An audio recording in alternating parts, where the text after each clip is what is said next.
there are something like 250,000 settlers in the West Bank, and it's about who are occupying about 150 different settlements within the West Bank. Some of these settlements, it sounds like they're all tiny little villages because of the word settlement, but some of those settlements are very large cities by this point in time, and or very large suburban communities to the cities of Jerusalem and Tel Aviv.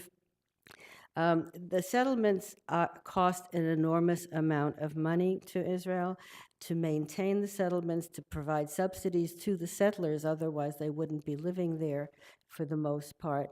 And to defend the settlers costs about $1.5 billion a year to the state of Israel. And at the same time that enormous expense is being spent and paid for by 6 million taxpayers in order to support the lives of 250,000 people living beyond the Green Line in the West Bank.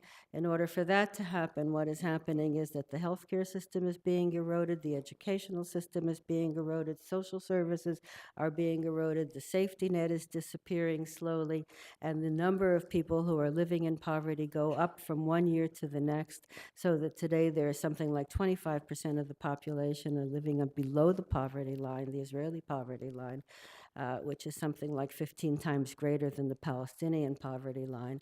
And if the safety net wasn't there, it would be closer to something like about a third of the population. So there are growing disparities between Israelis on the basis of class, and as a very large wealthy class is being created, a very large poor class is being created as well.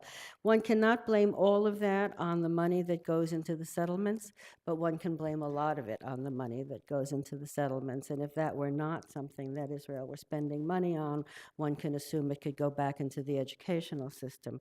I don't know if any of you are aware of this. You probably aren't. When I went to Israel in 1967 with my daughter, who was then 2 years old, she went to school in a system that was one of the best, rated the best in the entire world.